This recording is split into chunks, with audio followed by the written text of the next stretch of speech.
जीवन में किसी और पे भरोसा ना करना,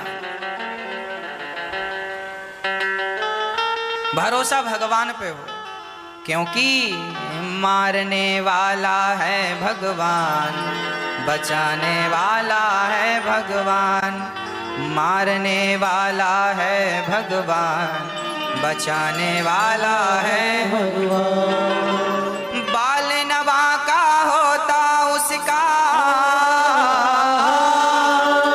बाल नवा का होता उसका, जिसका रक्षक दया निधान, मारने वाला है भगवान, बचाने वाला है भगवान, मारने वाला है भगवान, बचाने वाला है भगवान। इसलिए जीवन में जो डर आपके अंदर है उस डर को डिलीट कर दीजिए। डर किस बात का? जिसके अंदर डर है इसका अर्थ यही हुआ कि अभी तुम्हें भगवान पे भरोसा नहीं है। अरे भगवान पे भरोसा हो जाएगा। देखिए विश्वास कितना दृढ़ है। मैं समुद्र की गहराई में यदि गिर जाऊं और मुझे विश्वास है और मेरी मौत नहीं है और मेरे रक्षक मेरे कन्हैया है, तो समुद्र के बीच में भी होऊंगा तो वो किसी भी प्रकार बचाकर ले ही आएंगे।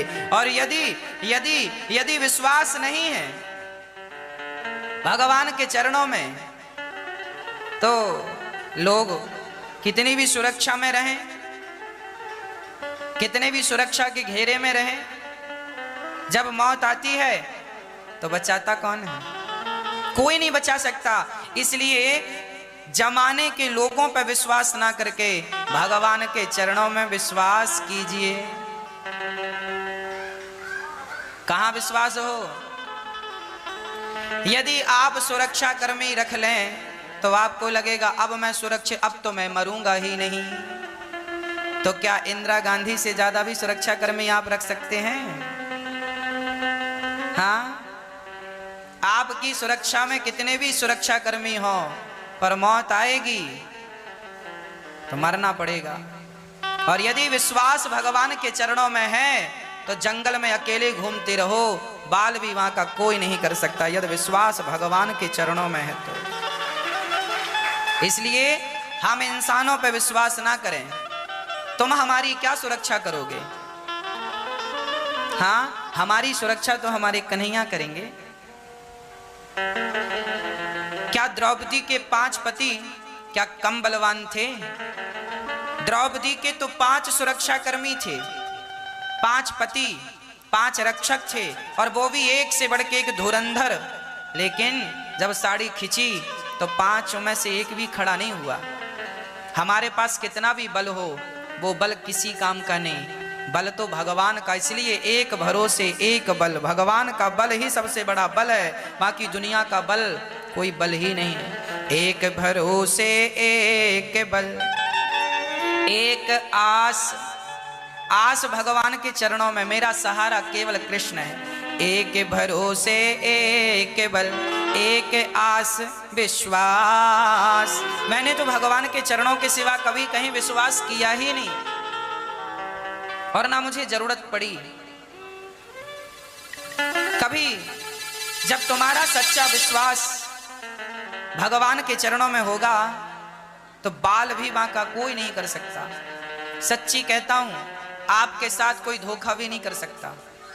आपके विश्वास भगवान के चरणों में है, दृढ़ विश्वास। विश्वास भी ऐसा सिंपल वाला नहीं, मंत्र जाप मम दृढ़ विश्वास। भगवान के चरणों में विश्वास ना हो, दृढ़ विश्वास क्या हो? विश्वास तो टूट जाएगा, दृढ़ विश्वास नहीं टूटेगा। विश्वास मतलब एक गांठ, दृढ़ विश्वास मतलब 2 गांठ। एक गांठ पे भरोसा होता है कि 2 गांठ पे?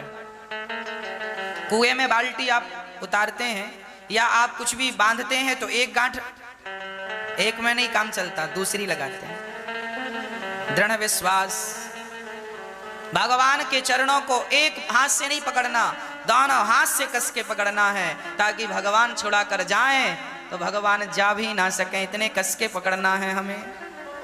हाँ जी, मेरी माँ, केवल विश्वास करना सीखो। एक भरोसे एक बल, एक आस विश्वास, एक राम घन श्याम हित, तुलसीदास जी किसके पुजारी थे? राम के। पर वो राम और कृष्ण में कोई भेद नहीं मानते थे। उसी कृष्ण का नाम राम है, उन्हीं का नाम कृष्ण है, उन्हीं का नाम राम, उन्हीं को नारायण कहते हैं। हाँ, जैसे हमें बहुत सारे लोग कहते हैं महाराज जी, कुछ लोग कहते हैं गुरु जी, तो हमारी माताएं कहती हैं तू तो हमारा बेटा है। तो हमें 3 प्रकार से लोग बुलाते हैं। एक महाराज जी कहने वाले हैं, एक गुरु जी कहने वाले हैं, एक बेटा कहने वाले हैं, और वो लोग भी हैं जो डायरेक्ट बोलते हैं अनिरुद्ध, मतलब 4। तो हम 4 हैं कि एक ही हैं? बोलो। हमें ही तो माँ बेटा कहती है, हमें ही तो आप गुरुजी कह लेते हैं, हमें ही तो आप महाराज जी कह लेते हैं, और हमें ही तो आप अनिरुद्ध कहते हैं। जैसे हमें पुकारने के लिए आपके पास 4 ऑप्शन है, उसी प्रकार परमात्मा को पुकारने के लिए भी ऑप्शन है। कोई राम कह के बुलाता है, कोई कृष्ण कह के बुलाता है, कोई नारायण कह के बुलाता है। उसी को बुला रहे हैं 3 नामों से।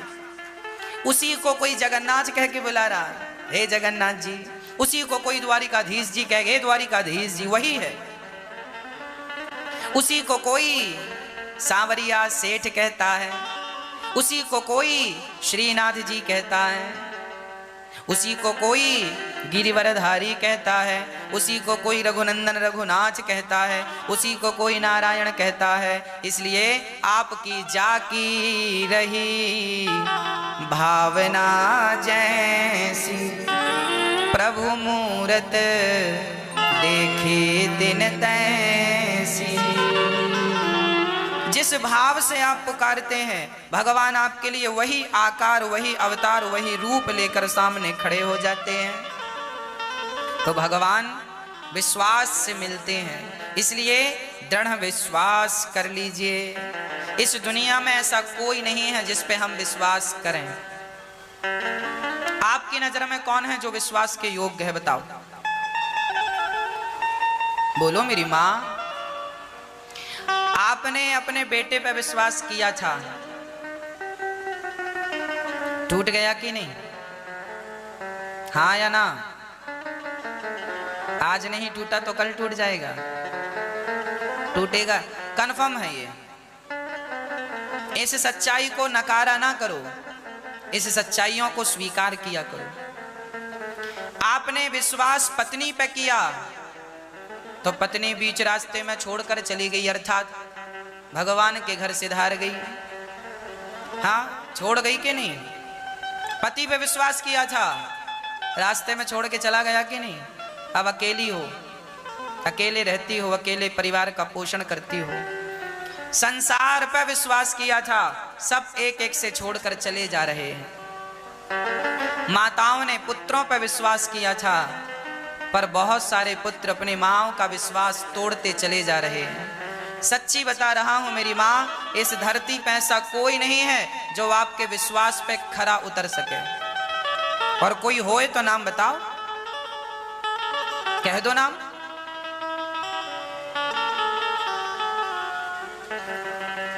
इस धरती पे ऐसा कोई नहीं है जिस पर हम विश्वास कर सकें।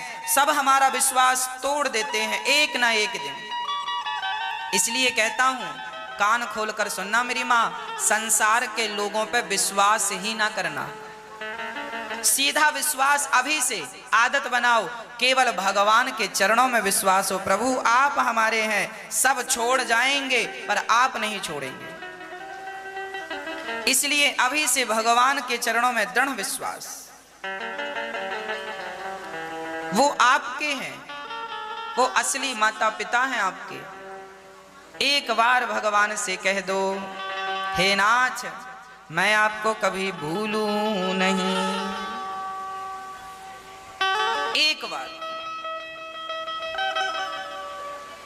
एक बार भगवान की शरणागति ग्रहण कर ली जाए तो काम बन जाएगा। कल हम लोगों ने सुना कि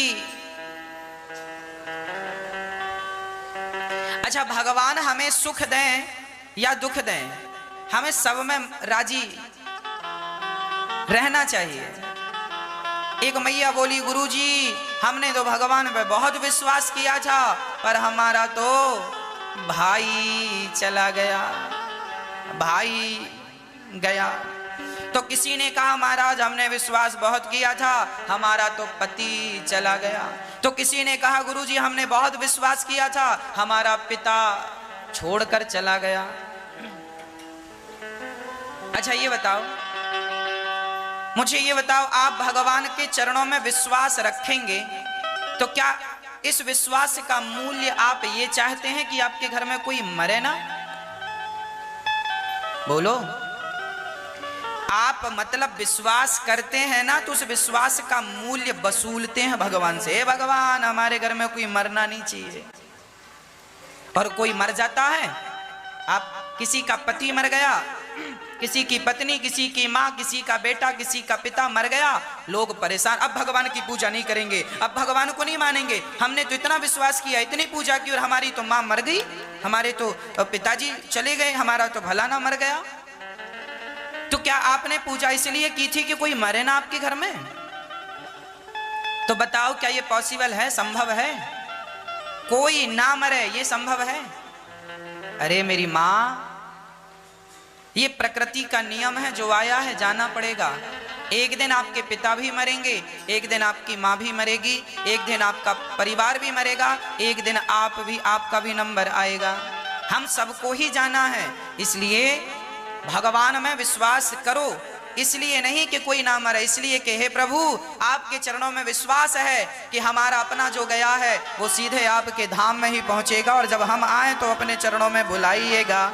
हे प्रभु हमें अपने से दूर ना कीजिएगा। ये जो आपका परिवार जा रहा है ना, ये कहीं और नहीं जा रहा है, जहां से आया था वहीं जा रहा है। और आप भगवान के चरणों में विश्वास रखेंगे तो आप जाकर फिर इनसे मिल लेंगे। दिव्य रूप हो जाता है ना?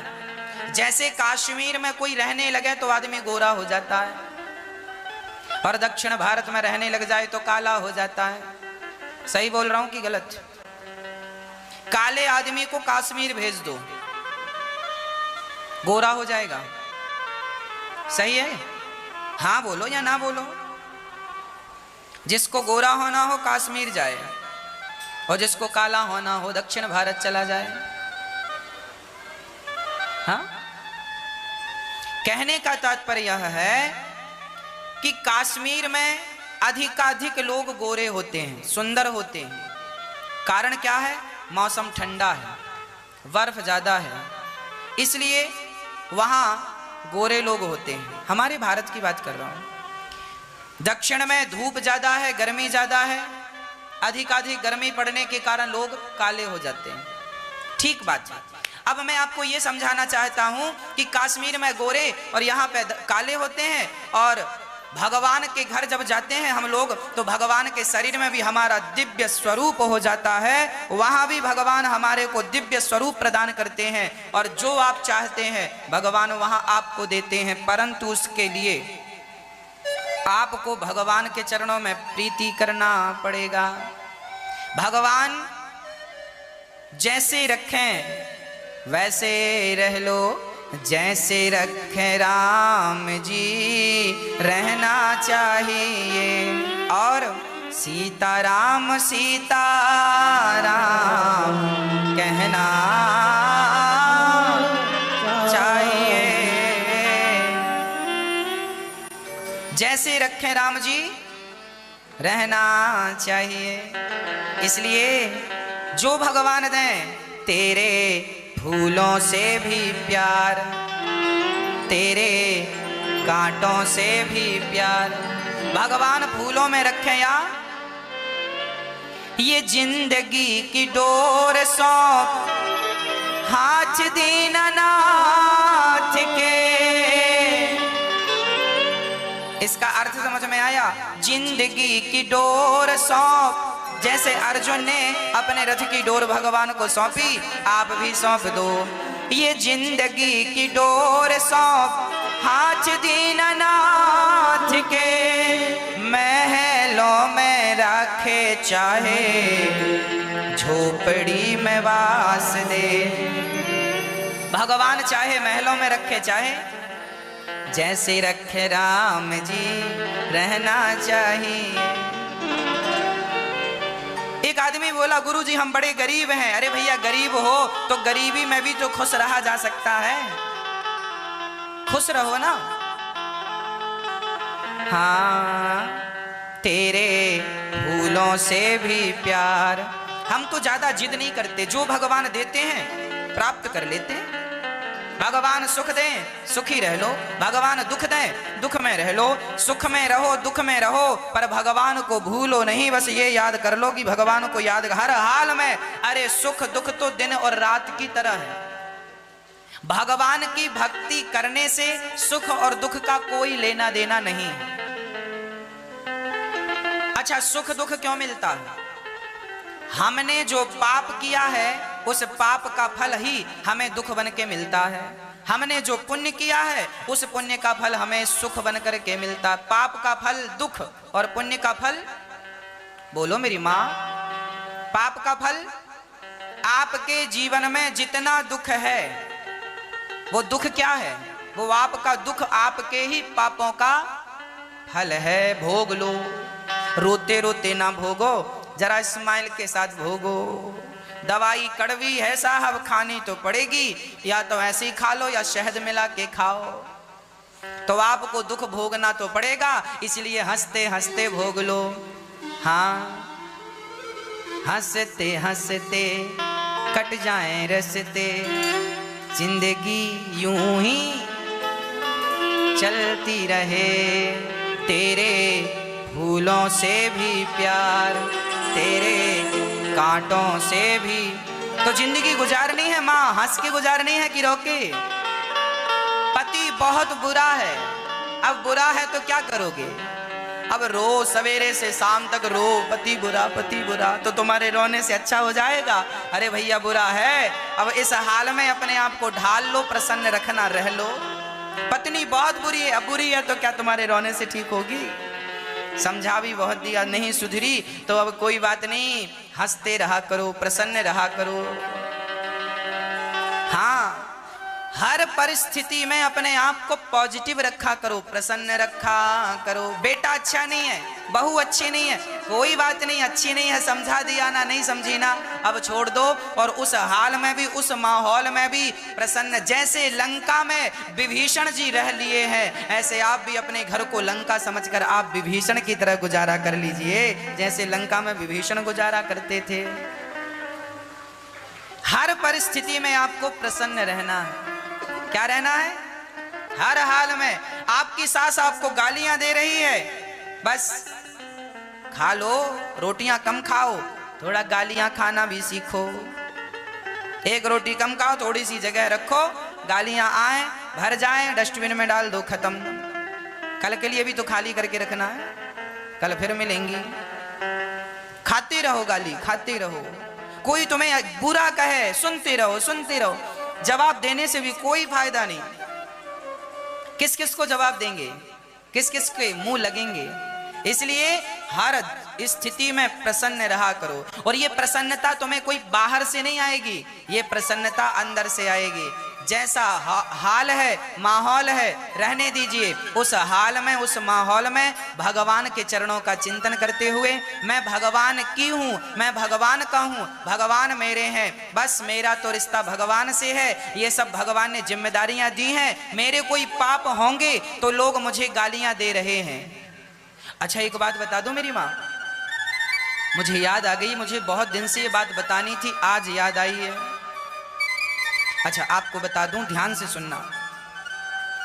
हमारे पाप पता है कैसे कटते हैं? यदि हमने बहुत पाप किए हों तो पाप काटने का एक और उपाय है। पहला उपाय तो यह है कि पाप भोगना पड़ता है, ये। दूसरा उपाय ये है कि हम सहन कर लें दूसरों की गालियां, आलोचना। इस सहने से भी हमारे पाप कट जाते हैं। जंगल में लोग, साधु लोग क्यों जाते हैं? जंगल में सहन करते हैं, सर्दी सहन करते हैं, गर्मी सहन करते हैं, बारिश सहन करते हैं। सहन करने से भी हमारे पाप कट जाते हैं। जैसे हमारे, इसलिए आप भी थोड़ा सा सहन किया करो। गालियां सहने से, गालियां मिल रही है ना, सहो, इसी से तुम्हारे पाप कट जाएंगे। और तुमने भी गाली दे दी, गाली तो फिर लो, गाली उसने दी तुमने भी दे दी, तो कटा कुछ नहीं, प्लस और हो गया। 1 किलो पाप थे, 1.25 किलो और हो गए। इसलिए बढ़ाओ ना, बढ़े तो ऑलरेडी हैं, बढ़े ना होते तो गालियां मिलती क्यों?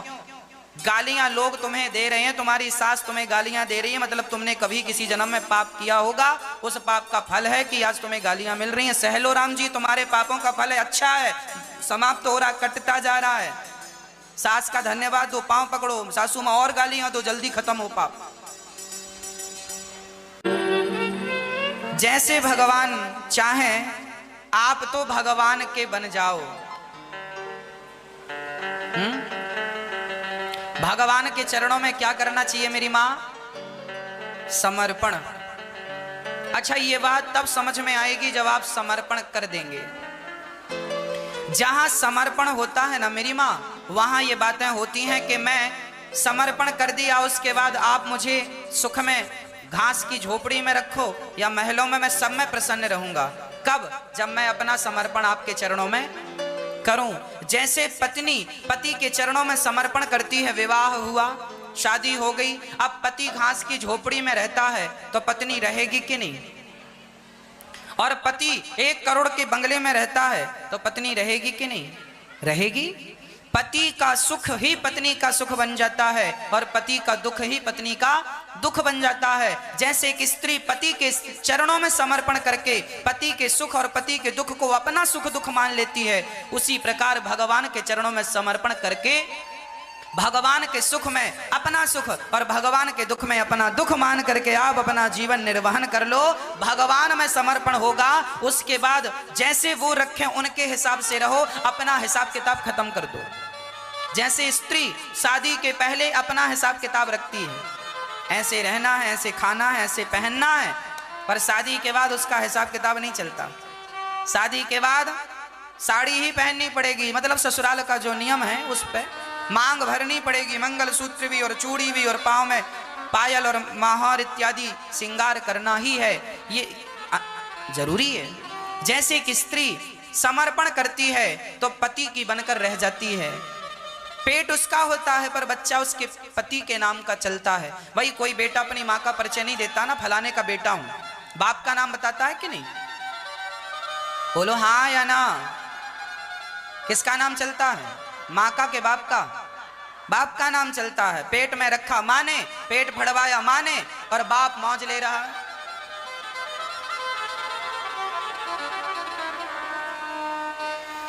इसका अर्थ है कि समर्पण किसी से सीखना हो तो समर्पण के लिए सबसे बढ़िया गुरु कोई है तो स्त्री ही वो गुरु है जो समर्पण सिखाती है। कैसे समर्पण करना है, एक स्त्री का जीवन देख लो उठाकर। जैसे एक स्त्री अपने पति के चरणों में समर्पण कर देती है, उसी तरह एक भक्त को भगवान के चरणों में वैसे ही समर्पण कर देना जैसे नारी करती है।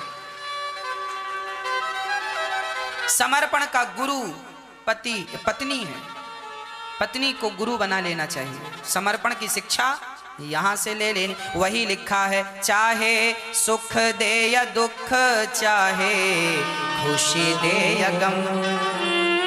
पति 2 थप्पड़ मारता है, बहुत सारी पत्नियां, बहुत सारे पति ऐसे होते हैं, पति 2 थप्पड़ मार देता है पत्नी के गाल में, तो पत्नी रोती तो है पर रोध होकर के। अच्छा, पति गाल में थप्पड़ मारे तो आज तक तो मुझे समझ में नहीं आया, आज तक कोई स्त्री पति ने गाल में 2 थप्पड़ मारा हो और पत्नी ने ये कहा हो, हे भगवान पति मारता है, इसे मार डालो तुम। क्या कोई पत्नी ऐसी कह सकती है? बोलो। पति 2 थप्पड़ मारे गाल में और लात भी मार दे पीठ में तो पत्नी ये नहीं कहेगी कि हे भगवान मेरा पति मर जाए, कहेगी? बोलो हाँ या ना। नहीं कहेगी ना।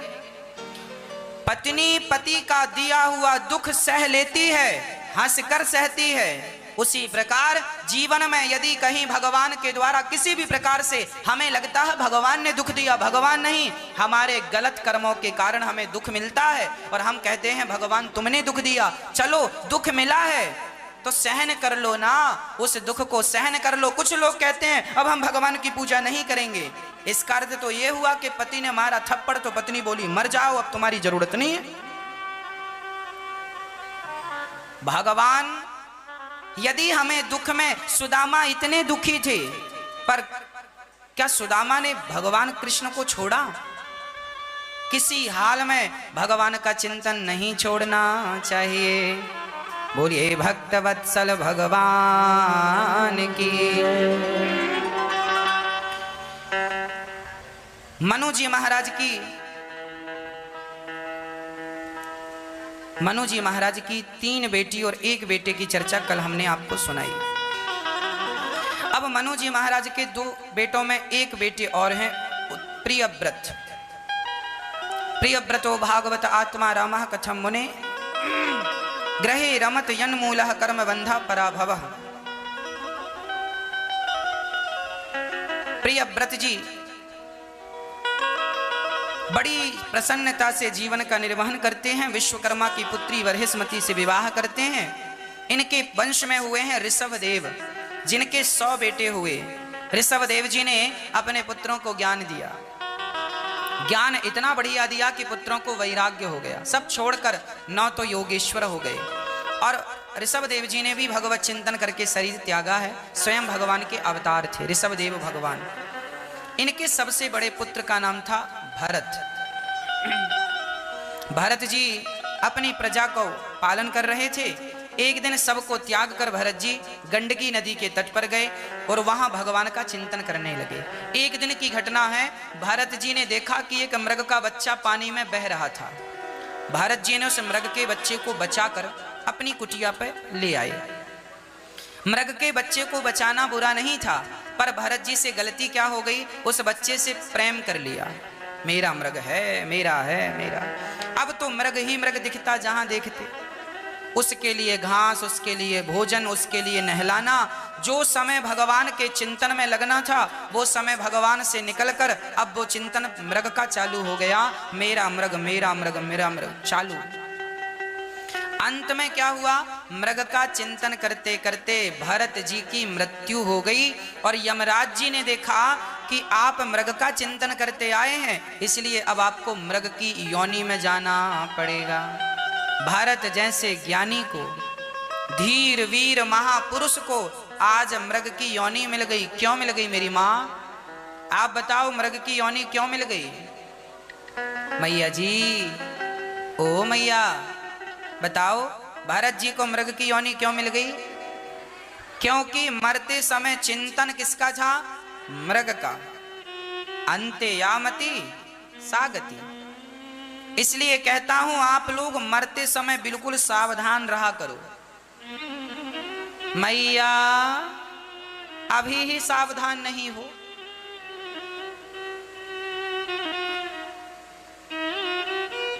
मरते समय बिल्कुल सावधान।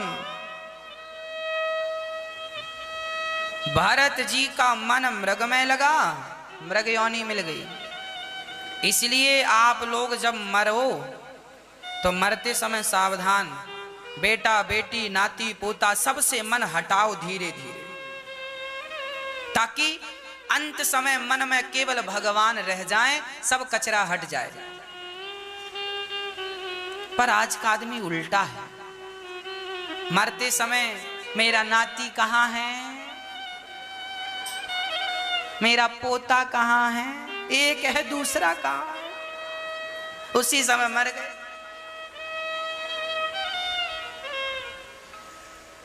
ये मरना भी कोई मरना है? इसी को कहते हैं कुत्ते की मौत। लोग कहते हैं ना कुत्ते की मौत मरना। ये संसार के विषयों का चिंतन करते करते मरना ही कुत्तों की मौत मरना है। आप भी ऐसी मौत चाहते हैं क्या? हमारे यहां मरना सिखाया गया है। भागवत सिखा रही है कि मरना कैसे है। आओ हम आपको बताएं कि मरना कैसे है। कल फिर ले लो एक तुलसी का पत्ता, कल फिर एक बूंद मुंह में गंगा का जल डाल लो। इसलिए हमारे घर में रोज पूजा का विधान है। रोज सवेरे उठो, नहाओ धो और पहले भगवान की पूजा करो। हमारे यहाँ पूजा करने के बाद जो पानी बचता है ठाकुर जी का चरण अमृत सब लोग लेते हैं। चरण अमृत की बड़ी महिमा है। केवट ने चरण अमृत से ही तो अपने पूर्वजों को तारा था। राम के चरण अमृत से राम के पांव धोया कि नहीं? इसलिए कहते हैं आकाल मृत्यु हरणम सर्वव्याधि विनाशनम विष्णु पादोदकम पीत्वा पुनर्जन्म न विद्यते। चरण अमृत की बड़ी महिमा है।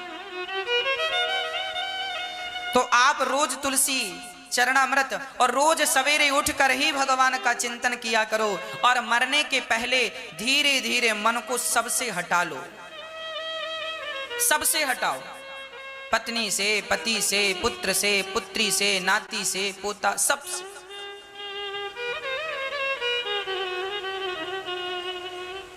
हटा लो मन। मन नहीं हटेगा मेरी मां तो आपका ये मन जो बेटी और बेटा और नाती और पोता में लगा है, यही तुम्हारा फंसा हुआ मन तुम्हें फिर से फंसाएगा। ये संसार कैसा है? दिखने में अच्छा है, कोई अच्छा थोड़ी है। चलो मैं तुम्हें बताऊं, मछली पकड़ने वाले को कभी आपने देखा होगा। मछली पकड़ने वाला एक कांटा लेता है, लोहे का कांटा होता है उसके पास। उस कांटा में आटा लगा लेता है, उसके कांटे में आटा लगा होता है ना। और आटा वो नदी में, तालाब में, जलाशय में डालता है। अच्छा, मछली को क्या लगता है? आटा। आज तो माल मिल रहा है।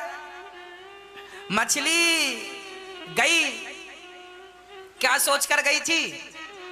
आटा है। और जैसे ही मुंह खोला, आटा। मजा आया होगा आटा खाने में, क्यों? आटा का स्वाद तो मिला नहीं, कांटे का स्वाद मिल गया। तड़पने लगी, बचाओ बचाओ। अब क्यों बचाएं? क्या जरूरत थी? नदी की काई खाती जो तुम्हारा भोजन हो, क्या तुम्हारी जरूरत थी आटा खाने की? काहे तुम्हारी जीभ में कंट्रोल नहीं है? अब खाई हो तो मरो। पकड़ लेता है, कांटा निकालता है, उसका जबड़ा फट जाता है, पेट फट जाता है, तड़प तड़प करके मर जाती है मछली। बस मेरी माँ, ये जो तुम्हें नाती पोता संसार दिख रहा है ना, ये भी ऊपर से आटा है, अंदर से कांटा ही है। ये जो तुम्हारा मन यहां वहां भाग रहा है, ये मेरा, ये मेरा, ये मेरा, ये आटा जैसा दिख जरूर रहा ऊपर से मजेदार, भीतर से मजेदार नहीं है। कांटा जैसा आपके अंदर चुभन होती है कि नहीं? सच्ची बताना, आपकी जो इच्छाएं पूरी नहीं होती, वो इच्छाएं आपको चुभती हैं कि नहीं? कांटे जैसा चुभता है। क्यों? क्योंकि आप कांटा निगल गए हैं आटा समझकर। इसलिए कहते हैं, अरे निगल गए हो भाई, बेटा बेटी होना बुरा नहीं है, इनके बीच में रहना भी बुरा नहीं है, पति पत्नी के बीच में रहना भी बुरा नहीं है, परंतु रह तो लिया, शादी कर ली, पत्नी के संग रह लिया, 25 साल रहे हो, बेटा बड़े बड़े हो गए, सयाने हो गए, बेटों का विवाह हो गया, बिटिया घर चली गई विवाह करके, बाल बाल पक गए, दांत गिर गए, अब तो मन हटाओ। अब तो धीरे धीरे वो कांटा निकालो जो तुम्हारे भीतर चुभ रहा था, आहिस्ता आहिस्ता निकालो, धीरे धीरे सबसे मन हटाओ। ऐसा नहीं है कि तुमने संसार का कोई सुख ना लिया हो, सब तो ले लिया, बचा क्या? और इस सुख से आज तक किसी का पेट नहीं भरा, और तुम अपना पेट भरना चाहते हो तो ये सिर्फ मूर्खता है। बाप दादे, आपके बाप दादे भी यही सोचते थे, अब पेट भरेगा, अब पेट। कितना भोग भोग लिया आपने, पेट भरा? कितने बच्चों को तुमने धन दौलत दे दी, 1-1 करोड़ रुपया बच्चों को बांट दिया। क्या पैसा कमाने से तुम्हारा पेट भरा, कि तुम्हारी औलाद का भरेगा, कि तुम्हारे बाप दादों का भरा था? आज तक किसी का पैसों से पेट भरा? तुम्हें कितना भी सम्मान मिल जाए समाज में, क्या उस सम्मान को पाकर तुम्हें तृप्ति मिलती है? तुम पार्षद बनते हो तो लगता है विधायक बन जाएं, विधायक लगता है बनते हो, बनता लगता सांसद बन जाएं, सांसद बनते हो लगता मंत्री बन जाएं, मंत्री बनते हो लगता प्रधानमंत्री बन जाएं, और प्रधानमंत्री बन गए तो फिर लगता है बने रहें।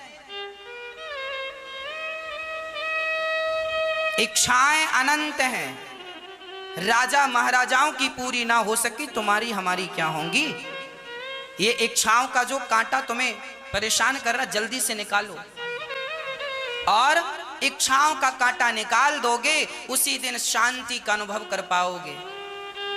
50 साल की आयु हो गई है आपकी, 55 साल की आयु हो गई है आपकी, 60 साल के हो गए, अब पूर्ण रूप से गृहस्थ आश्रम केवल 50 साल तक के लिए होता है, यह शास्त्रों का विधान है।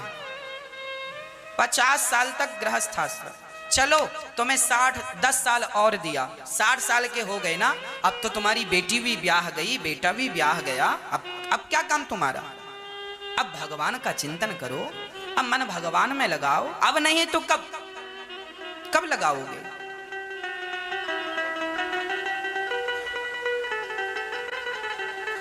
इसलिए कहता हूं,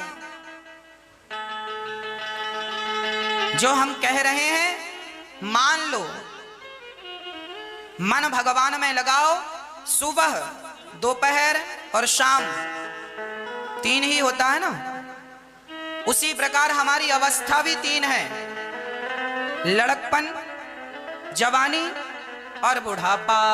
लड़कपन मतलब सुबह, जवानी मतलब दोपहर और बुढ़ापा मतलब शाम। ये तुम्हारा जो बुढ़ापा है ना, ये बुढ़ापा नहीं चल रहा है, ये तुम्हारे जिंदगी की शाम चल रही है। और सुबह दिया ना जलाओ, दोपहर को ना जलाओ तो कोई बात नहीं, शाम को तो दिया बत्ती करनी ही पड़ती है। शाम आ गई मतलब बुढ़ापा आ गया, जिंदगी की शाम आ गई। अब तो भक्ति का दिया जला लो, अब तो ज्ञान का दिया जला लो, अब नहीं तो फिर तारीख तुम बताओ कब। हम लोग जो भाग रहे हैं ना, हम लापरवाह हैं, गलती कर रहे हैं। भरत जी एक दिन जंगल में बैठे थे, भद्रकाली प्रसन्न होकर जो उन्हें मारना चाहते थे उन्हीं को उन्होंने मारा। एक रघुगण नाम का राजा था, पालकी पे चढ़ के जा रहा था, अचानक कहार बीमार पड़ गया। भरत जी ने पालकी कंधे पे लगाई, चल पड़े। हाँ,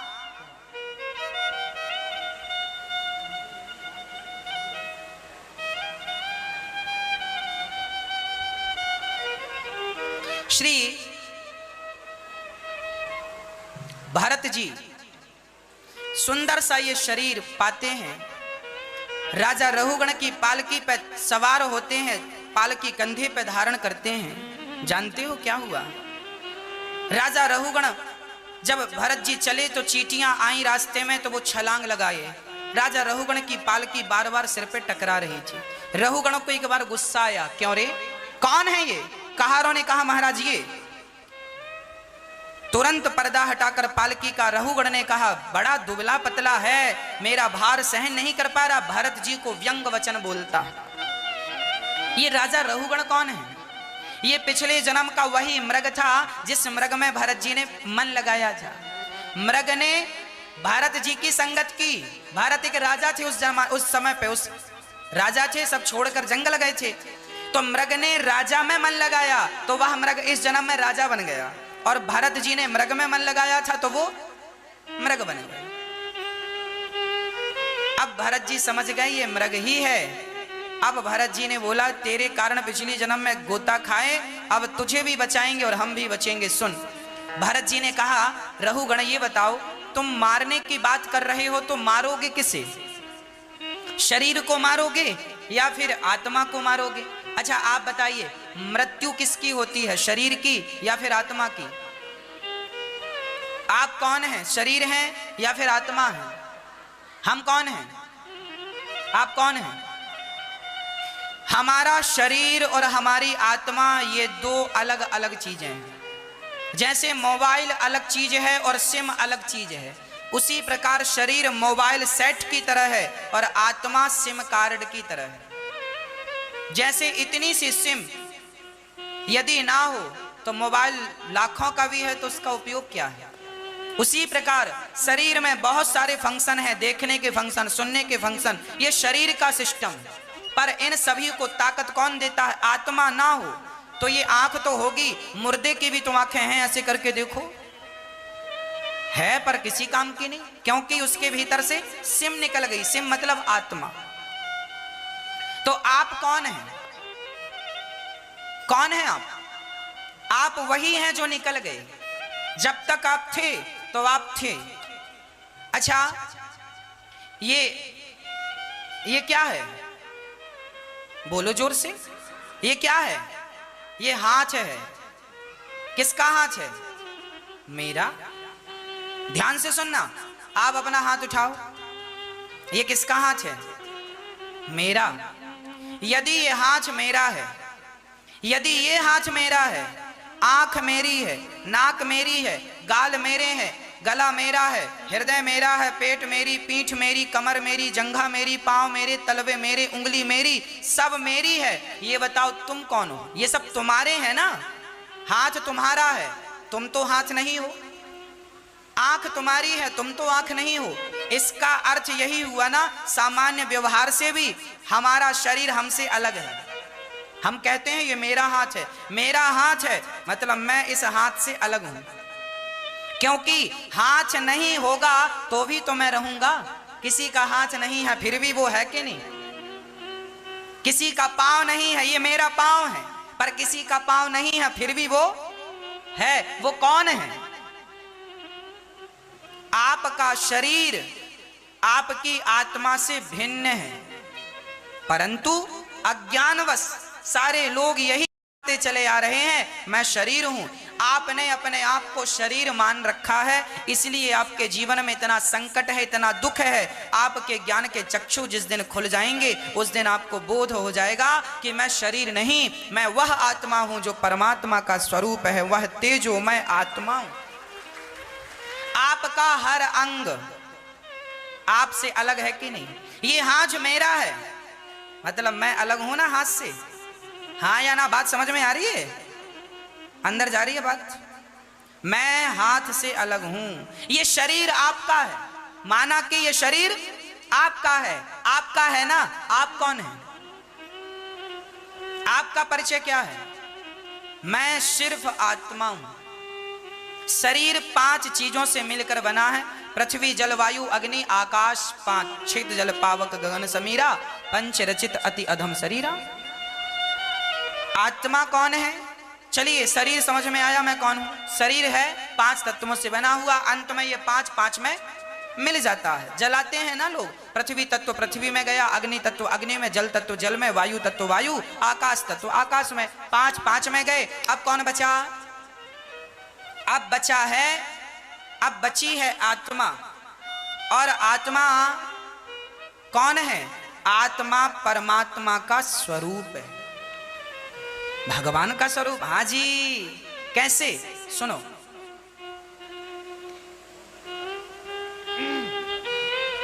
जैसे जैसे ये अंगूठी है, बताओ ये क्या है? बताओ ये क्या है? क्या है ये? जोर से बोलो मेरी माँ, मैया जी, क्या है ये? अंगूठी है ये। अच्छा सच्ची बताओ, ये अंगूठी है? ये अंगूठी नहीं है, ये मात्र गोल्ड है। गोल्ड का एक आकार दिया है गोल, उसे आप अंगूठी कहते हैं। एक्चुअली ये अंगूठी नहीं। अच्छा इसे हम भट्टी पे डाल दें तो क्या नहीं बचेगा और क्या बचेगा आप बताओ? इसे हम भट्टी पे डालेंगे तो क्या नहीं बचेगा और क्या बचेगा? सोना बचेगा, पर अंगूठी का जो आकार है वो आकार नष्ट हो जाएगा। आकार नष्ट होने पर भी सोना बचा कि नहीं? उसी प्रकार तुम्हारा शरीर नष्ट होने पर भी तुम बचोगे, वैसे ही जैसे अंगूठी का आकार नष्ट, मेरा आकार नष्ट हो जाएगा। मेरा आज रूप रंग ऐसा है आपके सामने, आज ऐसा है, कल को मिटेगा तो रूप और रंग ही मिटेगा, आत्मा थोड़ी मिटेगी। सोना थोड़ी मिटता है। सोने के आकार आप अंगूठी है, नथनी है, बाले हैं, चूड़ी है, चूड़ी का आकार मिट जाएगा पर चूड़ी में लगा हुआ सोना तो बचेगा।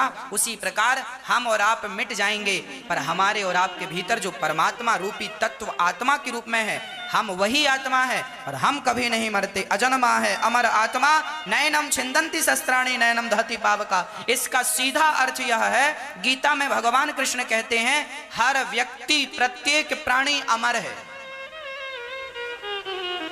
प्रत्येक प्राणी क्या है मेरी माँ? अमर है। मैं भी अमर हूं, आप भी अमर हैं, परंतु अज्ञानवश शरीर के नष्ट होने से ऐसा लगता है फलाना मर गया। मरा नहीं है, शरीर तो 5 तत्व से बना, 5 में मिल गया, तुम शरीर थे ही नहीं। मोबाइल नष्ट होने से क्या नंबर नष्ट होता है मोबाइल का? कहो जी। मोबाइल नष्ट हो गया, पानी में गिर गया, आग में गिर गया, मोबाइल जल गया, क्या नंबर जला? नंबर फिर इशू हो जाएगा, दूसरी से मिल जाएगी उसी नंबर की, हाँ या ना? मोबाइल का बिगड़ेगा, मोबाइल का बनेगा, नंबर का बिगड़ना, हाँ जी। तुम नंबरदार हो, तुम नंबर हो, तुम्हारा कुछ भी बनना बिगड़, तुम अमर हो। मोबाइल शरीर है, ये बनता बिगड़ता रहता है। आज बड़ा मोबाइल, पहले छोटा मोबाइल चलता था कीपैड वाला, आजकल बड़ा मोबाइल चल रहा है टच वाला। उसी प्रकार हमारा शरीर बदलता रहता है, कभी गधे का शरीर, कभी कुत्ते का शरीर, कभी हाथी का शरीर, शरीर बदलते गए, मोबाइल बदलता गया, नंबर नहीं बदला।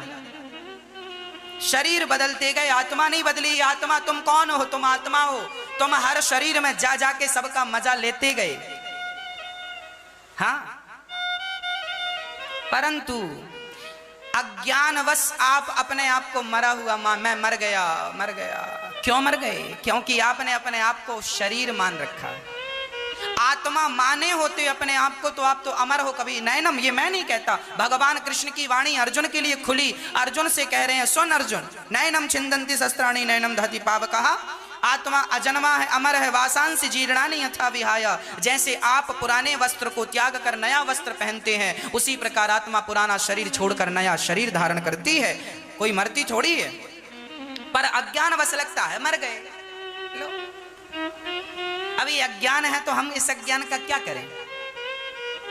आपको ये अज्ञान मिटाना पड़ेगा। ये जो अज्ञान है मेरी माँ, जिस दिन आपका अज्ञान मिटेगा उसी दिन भगवत प्राप्ति होगी। और जब भगवान की प्राप्ति होती है तो भगवान का नित्य धाम प्राप्त हो जाता है, वहां सब कुछ प्राप्त होता है। वहां यहाँ से ज्यादा, यहाँ से करोड़ों गुना ज्यादा सुख है भगवान के चरणों में। इसलिए हम कहते हैं आप लोग, हाँ, एक जंगल का आदमी था, सुनो, मैया मैया दे, ध्यान दो मेरी मां। एक जंगल का एक आदमी था, वो आदमी सवेरे सवेरे गुड़ खाता था। अब गुड़ खाए और सबसे कहे, भैया गुड़ बहुत बढ़िया, गुड़ से अच्छा कुछ नहीं। तभी एक दिन किसी ने उसको रबड़ी चटा दी, और जब रबड़ी चाटा तो दूसरे दिन फिर बोला, वही लाओ, वही लाओ। क्या? वही जो कल खिलाई थी। अरे तू तो गुड़ खाता, अरे वो गुड़ फीका है, वो लाओ जो कल चटाई। कहाँ है वो? ये तुम्हें गुड़ तब तक ही अच्छा लगता है जब तक रबड़ी ना चाट लो। उसी प्रकार संसार का हर सुख गुड़ की तरह है, और भगवान की प्राप्ति का सुख तो रबड़ी की तरह है। एक बार वो सुख लोगे ना, ये भूल जाओगे जिसको तुम सब समझे बैठे हो। और हम चाहते हैं कि तुम्हें वही सुख मिले, इसलिए तुमको भगवान की भक्ति का रास्ता बताकर हम वहीं भेजना चाहते हैं कि उस सुख की तरफ बढ़ो। यहाँ कहाँ दुख में पड़े हो, रो रहे हो। आदमी का रोना नहीं मिटता।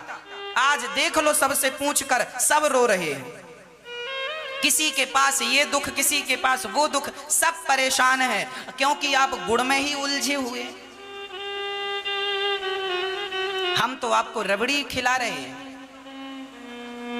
और वो पता भी बता रहे हैं कि जहां बढ़िया भरे हैं भगवाने सुख के, कोई लेस मात्र दुख नहीं है भगवान के चरणों में। इसी का नाम, भगवान के चरणों में मन लग जाए, इसी का नाम मोक्ष है, इसी का नाम मुक्ति है। अब बताओ आप क्या हो, शरीर हो या फिर आत्मा हो? क्या आप मरोगे? बोलो, क्या आप मरोगी मेरी मां? अभी भी मरोगी? अरे आत्मा कभी नहीं मरती। माया मरी ना मन मरा, मर मर गया शरीर, आशा तृष्णा ना मरी, कह गए दास कबीर। शरीर तो मरा हुआ है ऑलरेडी, आत्मा थी तब तक तो ये चलायमान था। आप कभी नहीं मरने वाली आत्मा। मैं कौन हूं? आत्मा, और आत्मा अमर है। आत्मा, इसका अर्थ यही हुआ कि आप सभी लोग अमर हैं। इसका अर्थ यही हुआ कि आप सभी लोग कभी नहीं मरेंगे। तो आप में से कौन कौन अमर है बताओ। मैया आप अमर नहीं हो। देखो आपको ज्ञान हो गया ना, सत्संग करने से ऐसी ज्ञान होता है। सत्संग करने वाला व्यक्ति कभी नहीं मरता। मीराबाई कहाँ मरी? जो भक्त होते हैं कहाँ मरते हैं? आज भी सबके भीतर जिंदा हैं। ये मुक्त हैं, जब चाहें फिर आ सकते हैं धरती पे। इसलिए आप भी उस परम पिता की परमात्मी प्राप्ति करके अमर हो जाओ। भरत जी का ये ज्ञान सुनकर राजा रहुगण चरणों में गिर पड़े और एक छोटा सा प्रश्न और निवेदित कर दिया, महाराज मुझे एक बात समझाओ। क्या बात समझनी है? बोले पुण्यात्मा और पापी, फिर जो हम पाप करते हैं वो कौन भोगता है? भाई हमने पुण्य किया पाप किया, इसका फल कौन भोगेगा? बताओ मेरी माँ, पाप और पुण्य का फल कौन भोगता है? शरीर या फिर आत्मा? बोलो कौन? मैया जी कौन भोगता है बताओ? शरीर। ना तो शरीर भोगेगा ना तो आत्मा भोगेगी। आपके अंदर एक चीज और है जिसे हम सूक्ष्म शरीर कहते हैं। आपके अंदर 3 शरीर पाए जाते हैं, स्थूल शरीर, सूक्ष्म शरीर, कारण शरीर। स्थूल शरीर मतलब ये स्थूल शरीर है, और दूसरा शरीर होता है कारण शरीर। कारण शरीर उसे कहते हैं जिसके कारण आपका अगला जन्म होता है। जिसके जैसे भरत जी का अगला जन्म हुआ मृग के कारण। मृग में मन लगा तो मृग का शरीर मिला, है ना। स्त्री का मन पुरुष में लगता है तो मरते मरते पुरुष का चिंतन करती है तो अगले जन्म में पुरुष बन जाती है। पुरुष मरता है तो स्त्री का चिंतन करता है, वो स्त्री बन जाता है। मतलब मरते समय जिसका चिंतन हो रहा है उसी को कारण शरीर कहते हैं। समझ में आई बात?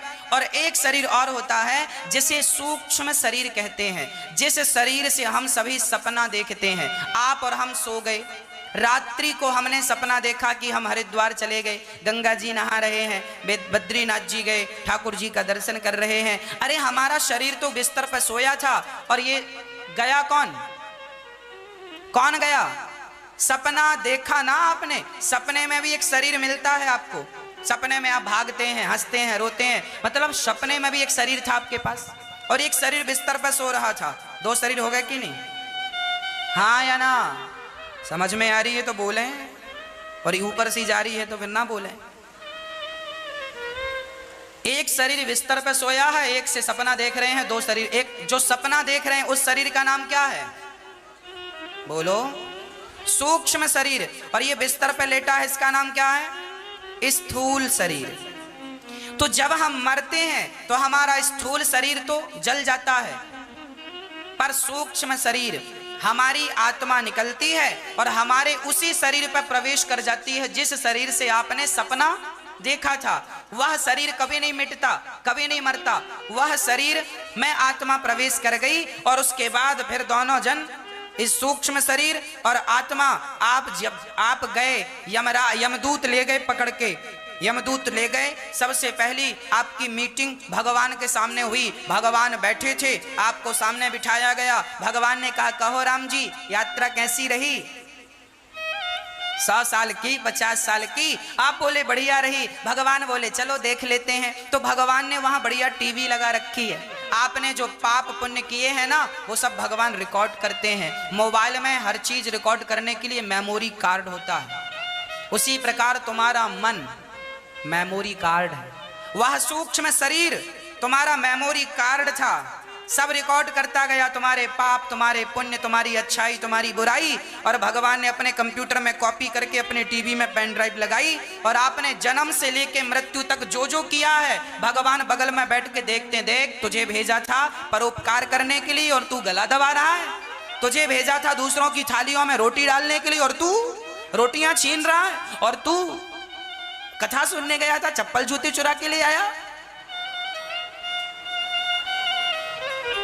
इसलिए गया था कथा में।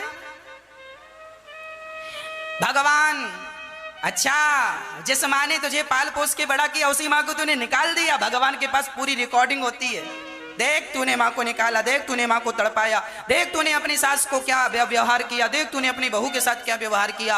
आप बड़े लज्जित होते हैं, शर्मिंदा, भगवान गलती हो गई, कान क्षमा कर दो। भगवान क्षमा नहीं करते। चल पाप किया है ना, चल। अब यमराज बैठे हिसाब करने। क्या हिसाब बना इनका? बोले 5 किलो पाप निकले हैं और 100 ग्राम पुण्य निकला है। पाप कितने निकले जीवन भर में? 100 साल में, आपके 80 साल में 5 किलो और पुण्य 100 ग्राम। भगवान बोले पाप का फल भेजो इनको भोगने। तो पाप का फल भोगने तुम्हें कुत्ता, बिल्ली, नाली का कीड़ा, चमगादड़, बंदर, भालू, ये योनियां जो मिलती हैं, ये तुम्हारे पापों का फल है। पेड़ बनाकर भगवान ने भेज दिया, जाओ खड़े रहो, सर्दी गर्मी सहते रहो। जाओ चमगादड़ बन के उल्टा लटके रहो। चमगादड़ उल्टा लटकी रहती है। ये 84 लाख योनियां तुम्हारे पाप कर्मों का परिणाम है।